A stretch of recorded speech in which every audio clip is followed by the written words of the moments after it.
Very good morning to all. In this lecture, we are going to start unit number 3 of our course, that is high voltage engineering, and the topic which we are going to cover in this lecture is conduction and breakdown in case of liquid dielectrics. So as we know that in case of power system, liquid dielectrics are mainly used for two different purposes. Number one, they are going to use as an insulating media in between the live part and the grounded part of electrical apparatus.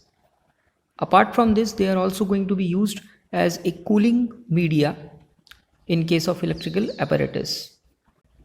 As far as the circuit breaker are concerned, in most of the cases, liquid dielectric medium is also used for arc quenching mechanism. Now, in most of the cases, as far as liquid dielectric are concerned, they are normally a petroleum product, or you can say a petroleum oil. Apart from this, depending upon the specific requirement of electrical apparatus, some of the most common type of liquid dielectrics which are commonly used are synthetic hydrocarbon, halogenated hydrocarbon, silicon oils, fluorinated hydrocarbon. Out of these, silicon oils and fluorinated hydrocarbons are mainly used when the operating temperature of electrical apparatus is very high. Now let us discuss what are the important properties of liquid dielectrics.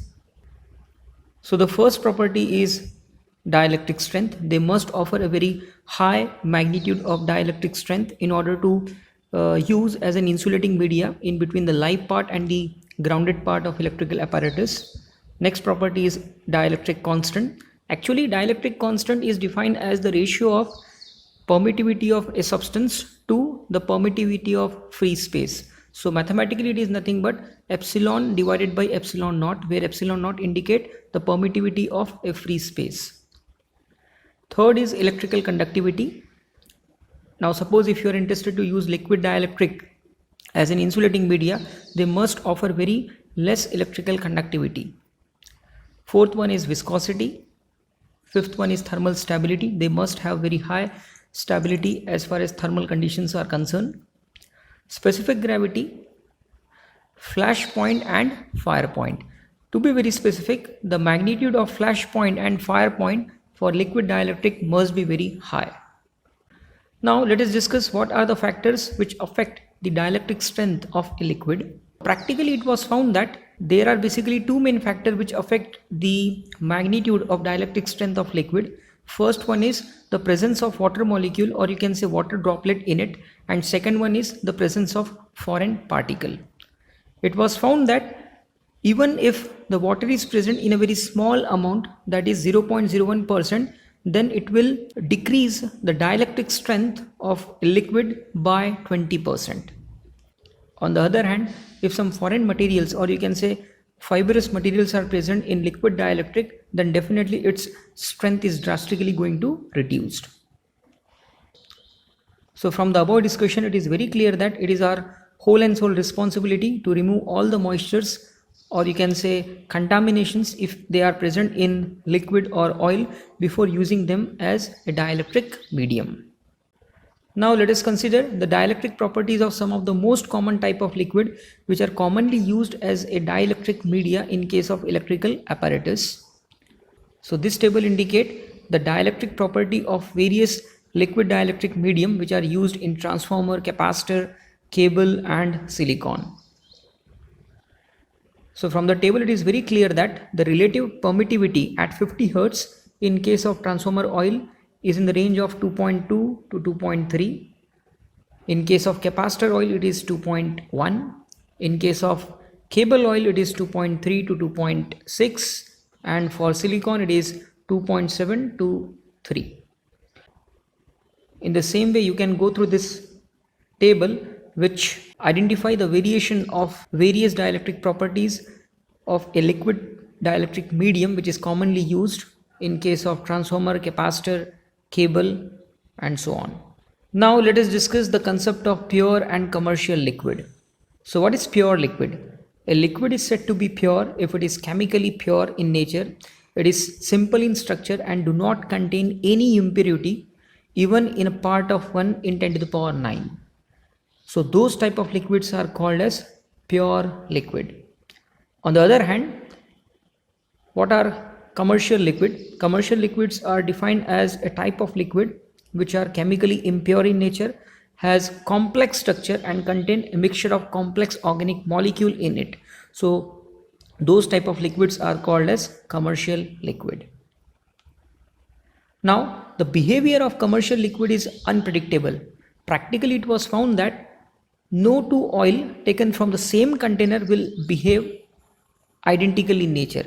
कहने का मतलब ऐसा है कि for example आपके पास में एक transformer oil है जो कि कमर्शियल कैटेगरी में आएगा, और वो ट्रांसफॉर्मर ऑयल आपने एक कंटेनर में से बाहर निकाला, and suppose if you take 100 ml of transformer oil for determining its breakdown strength. First experiment आपने परफॉर्म किया, आपको पता चला कि वो जो 100 ml ट्रांसफॉर्मर ऑयल है it will offer a dielectric strength of around 66 kV. Now what you are going to do, you are going to take next 100 ml of fresh transformer oil and repeat the entire process. You will not get the exact value of 66 kV. You may get the value as 65.5 or you may get the value as 66.6 kV. So that is the reason that the commercial liquid are very much unpredictable in nature. Now let us discuss the basic philosophy behind breakdown in case of liquid dielectrics. As of today, the theory of liquid breakdown is less understood if you compare the research, or you can say R&D, as far as the breakdown mechanism study in case of gaseous medium, or you can say in case of solid medium. As far as the present scenario is concerned, we are having only two theories which define the breakdown mechanism in case of liquid dielectric. First one is avalanche ionization due to electron collision process. Second one is the presence of foreign particle which initiate the process of breakdown mechanism. कहने का मतलब ये है कि अभी हमारे पास फिलहाल आज के तारीख में दो ही थ्योरी है जो डिफाइन करेगा breakdown mechanism in case of liquid dielectric. पहला है avalanche formation due to ionization followed by electron collision process. Second है due to the presence of foreign particle which initiate the actual process of breakdown mechanism. Now practically it was found that the first theory which leads to the formation of breakdown via ionization by collision is applicable, or you can say perfectly suitable only for pure liquid. But practically, as I told you, that majority of the liquids are of commercial type, so definitely we need to go for second theory in order to understand the concept of breakdown in case of dielectric medium. Now let us consider the variation of conduction current as a function of electric field in case of hexagon as shown below. So here I have shown two pictures, figure A and figure B. Figure A is indicate the variation of this conduction current as a function of electric field when the electric field magnitude is very high, and second the variation of conduction current as a function of electric field when the electric field, or you can say applied electric field, is low. So from this diagram it is very clear that when the magnitude of applied electric field is low, let us focus on this figure, the entire graph is subdivided into three sections. Initial portion is linear, then middle portion is saturation, and last portion is exponential rise curve when the magnitude of electric field is very high. Whereas if you see this particular diagram, when the magnitude of electric field is very high, the variation of conduction current with respect to electric field is almost exponential rise curve. So these are the variation of conduction current as a function of electric field in case of liquid dielectric, that to hexagon. Now apart from this, there are many mechanisms which define the breakdown in case of liquid dielectric. First one is electron breakdown mechanism. Second one is suspended solid particle breakdown mechanism. Third one is cavity breakdown mechanism. Fourth one is electroconvection breakdown mechanism. Now let us discuss one by one all of them. So the first breakdown mechanism which define the process of breakdown in case of liquid dielectric is electronic, or you can say electron breakdown mechanism. So according to this mechanism, what will happen? Initially we need to assume that there are some free electrons which are initially present in a liquid medium. Now these electrons will accelerate more and more in the presence of applied electric field.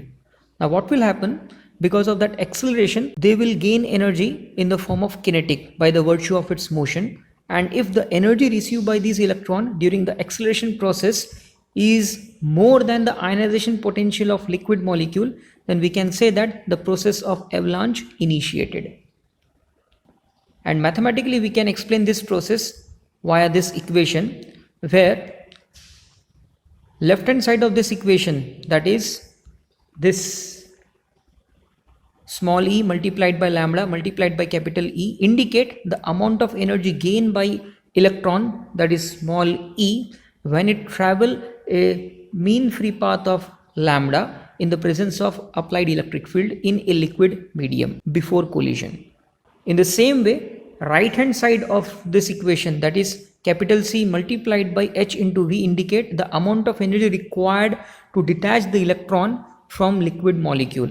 And as I told you that the breakdown mechanism is possible only when the amount of energy gained by electron before collision is going to be equal to the minimum energy which is required to detach the electron from liquid molecule. Hence we need to equate these two equations.